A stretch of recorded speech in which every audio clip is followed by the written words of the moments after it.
Hello বন্ধুরা, তোমরা সবাই কেমন আছো? আশা করি সবাই খুব ভালো আছো, আর আমিও খুব ভালো আছি। Sushmita Dutta blogs and art চ্যানেলে তোমাদের অলওয়েজ ওয়েলকাম। আজকে তোমাদের একটা রেসিপি দেখাবো, সেটা হচ্ছে কি, তোমরা দেখতে থাকো। চলো কন্টিনিউ করো, চলো লেটস গো।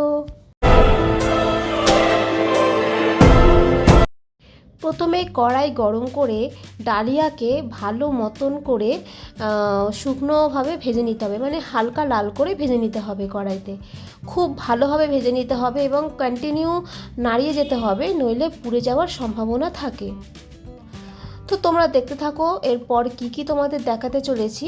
মোটামুটি একটুখানি মিনিট 5 দাঁড়িয়ে থেকে ডালিয়াটাকে নাড়িয়ে একটা বাটিতে নিয়ে গরম জলের মধ্যে সে ডালিয়াটাকে ঢেলে দিতে হবে। তারপরে মুগ ডালটাকে ভালোভাবে ভেজে নিতে হবে, মানে খুব লাল হবে না, আবার খুব বেশিও লাল হবে না, মানে হালকা মাঝারি লাল লাল লাল একটা ভাব চলে আসবে, ভাজা ভাজা, তখন সেটাকে আবার নামিয়ে দিতে হবে। প্রথমে আমরা ডালিয়াটাকে ভালোভাবে ভেজে জলে ভিজিয়ে রাখলাম। সেটা আপনারা গরম জলে ভিজিয়ে রাখতে পারেন, ঠান্ডা জলে ভিজিয়ে রাখতে পারেন, তবে গরম জলে ভিজিয়ে রাখলে জিনিসটা তাড়াতাড়ি হয়। তো এই মুগ ডাল ভালো করে ভিজিয়ে নিয়ে তারপরে আবার ওটার সাথে মিশিয়ে, ডালিয়ার সাথে মিশিয়ে রেখে দিলাম। একটু জল অ্যাড করে দিলাম, তবে জলটা যেন গরম থাকে, খুব গরম নয়, উষ্ণ গরম থাকে। এবার সেটাকে ভালোভাবে কষলিয়ে ধুয়ে নিতে হবে, কারণ ডালিয়া, মুগ ডাল এগুলোর মধ্যে অনেক পাউডার মেশানো থাকে। এই জল দিয়ে ভালোভাবে সেগুলোকে ধুয়ে নিতে হবে। 2-3 বার জল দিয়ে ভালো করে ধুয়ে নিতে হবে, তবে সেটা গরম জল দিয়ে ভিজিয়ে রাখলে পরে তাড়াতাড়ি ময়লাটা, মানে পাউডার যেটা থাকে সেটা উঠে যায়, বেরিয়ে আসে।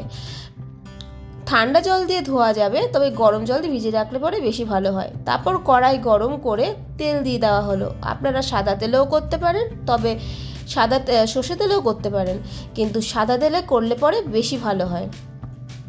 তেলটাকে গরম হতে দেওয়া হলো। এবার তাতে দিয়ে দেওয়া হবে হচ্ছে শুকনো লঙ্কা আর একটু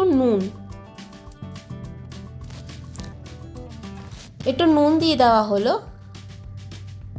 তারপরে পটলের টুকরোগুলোকে দিয়ে দেওয়া হলো। পটলগুলোকে হালকা লাল মতন ভেজে নিতে হবে।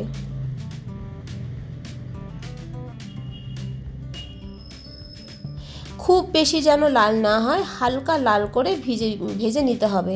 তবে তেলের মধ্যে যদি একটু নুন দিয়ে দেওয়া হয়, তাহলে পটলের মধ্যে সেই নুনগুলো ঢুকে যায়। মোটামুটি দাঁড়িয়ে থেকে পটলগুলোকে একটু ভেজে নিতে হবে। তবে গ্যাসটাকে লো অ্যান্ড মিডিয়ামে দিয়ে।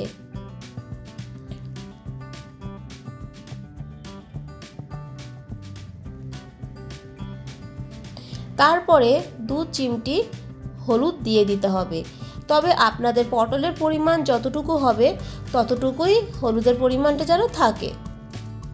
এখানে পটল খুব বেশি ছিল না, একদম অল্প ছিল, তাই অল্প হলুদ দেওয়া হয়েছে।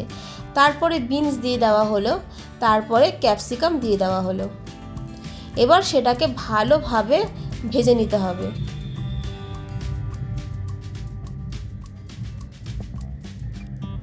এই ডালিয়াটা রান্না করা হচ্ছে পুরোটাই নিরামিষের ওপরে। অনেকেই আছে যে বাড়িতে কি রান্না করবে নিরামিষ বুঝতে পারে না, তো ডালিয়াটা খুব অল্প সময়ে খুব সুন্দর ভালো পুষ্টিকর খাদ্য বানিয়ে নেওয়া যায়। তো খুব ভালোভাবে নাড়িয়ে দেওয়া হচ্ছে, ভালোভাবে হলুদ নুন দিয়ে ভালোভাবে জিনিসটাকে কষিয়ে নিতে হবে।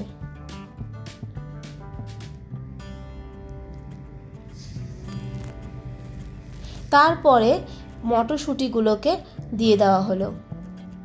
এবার খুব ভালোভাবে এগুলোকে ভেজে নিতে হবে, মানে এই পটল, বিনস, ক্যাপসিকাম, মটরশুঁটি এগুলো যেন কাঁচা ভাব না থাকে, সেই রকমভাবে ভালো করে ভেজে নিতে হবে।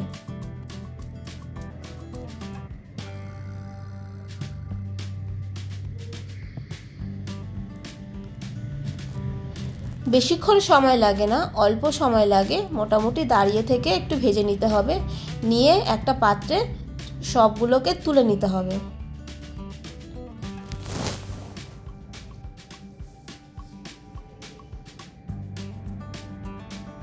একটা পাটিতে এগুলো তুলে নেওয়া হলো।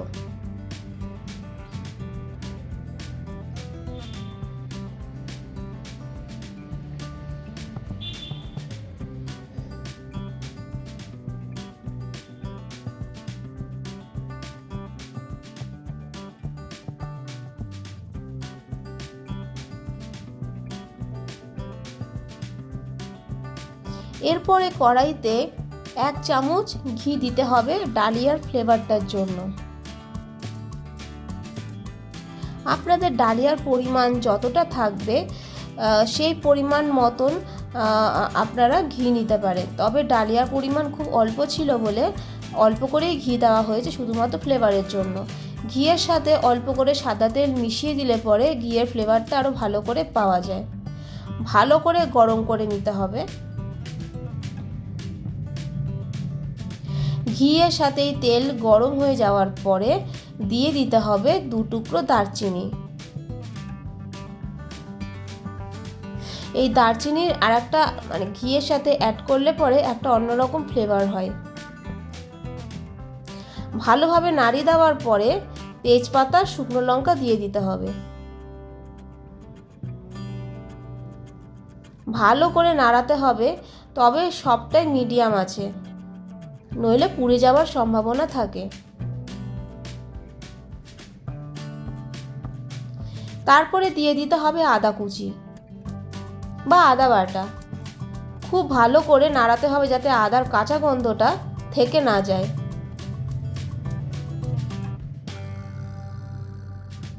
তারপরে ভিজিয়ে রাখা, ভালো করে ধুয়ে ছেঁকে তুলে রাখা ডালিয়া আর মুগ ডাল ওর মধ্যে দিয়ে দিতে হবে। শুরুতেই ডালিয়া, মুগ ডাল একসাথেও ভেজে নিতে পারেন বা আলাদা করেও ভেজে নিতে পারেন। ভেজে উষ্ণ গরম জলে ভিজিয়ে রাখতে হবে। তারপরে ভালো করে ঠান্ডা জল দিয়ে কষলিয়ে ধুয়ে তারপর ঝরিয়ে রাখতে হবে মিনিট 15 খানি। তারপর ভালো করে মশলাগুলোর সাথে খুব ভালোভাবে নাড়াতে হবে যাতে প্রত্যেকটা মিশ্রণ ভালোভাবে লেগে যায়। ভালোভাবে কষানো খুব ভালোভাবে কষাতে হবে, নইলে কি হয়, আদার যে গন্ধটা, দারচিনির গন্ধটা, ওটা ভালোভাবে লাগে না। আলাদা করে একটু গরম জল করে রাখতে হবে, সে একটু একটু করে গরম জল দিয়ে মেশাতে হবে।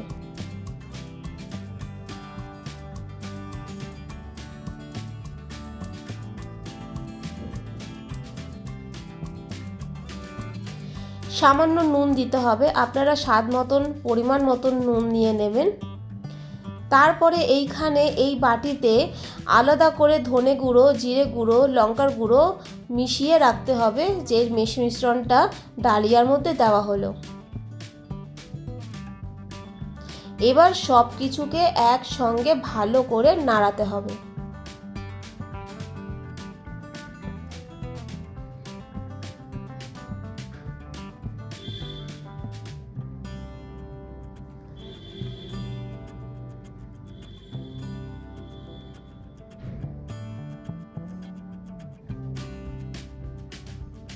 মোটামুটি সময় নিয়ে নাড়াতে হবে। তারপর দিয়ে দিতে হবে একটু দারচিনির গুঁড়ো।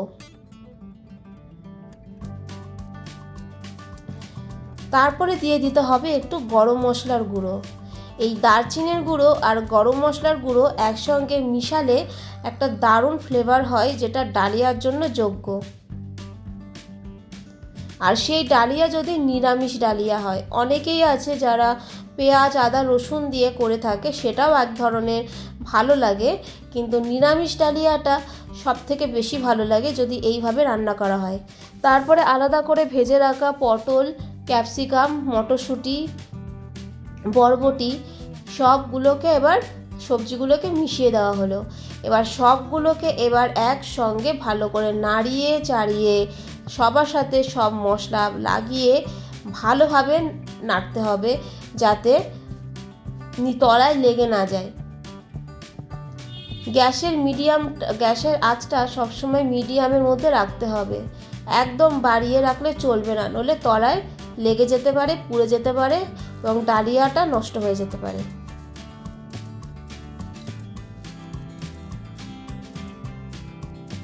খুব ভালোভাবে কষাতে হবে, খুব ভালোভাবে কষাতে হবে সব মশলা, সবজি, ডালিয়া একসঙ্গে।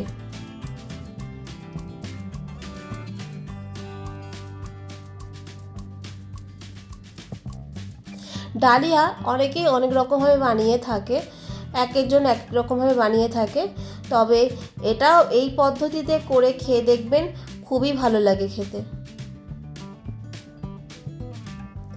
একটু একটু করে গরম জল মেশাতে হবে, তারপরে যখন দেখবেন যে তলায় একটু হালকা করে লেগে লেগে যাচ্ছে বা টেনে এসেছে, তখন পুরো জলটাই দিয়ে দেবেন আপনাদের পরিমাণ মতন। আপনারা যদি খুব পাতলা খান বা আপনারা যদি মনে করেন একটু গ্রেভি টাইপের হবে, সেই বুঝে আপনাদের জলটা দিতে হবে। তারপরে দুটো শুকনো লঙ্কা দুটো কাঁচা লঙ্কা দিয়ে দিতে হবে।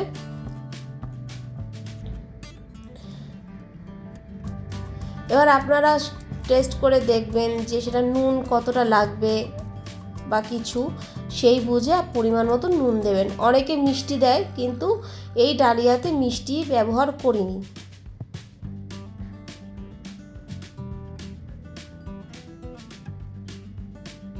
খুব ভালোভাবে নাড়িয়ে তারপরে ঢেকে মিনিট 15 রেখে দিতে হবে।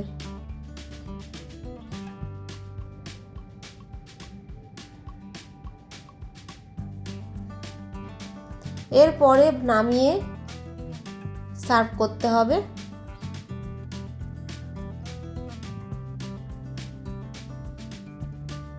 আশা করি তোমাদের ভালো লেগেছে। ভালো লাগলে অবশ্যই চ্যানেলটিকে সাবস্ক্রাইব করে পাশে থাকবেন। পাশে থাকা বেল নোটিফিকেশান অল সেকশানে অন করে রাখবেন, যাতে সব ভিডিও তোমাদের কাছে সবার আগে পৌঁছে যায়। ভালো লাগলে অবশ্যই কমেন্ট বক্সে জানাবেন যে রেসিপিটি কেমন লাগলো। সবাই ভালো থাকবেন, সুস্থ থাকবেন, টাটা।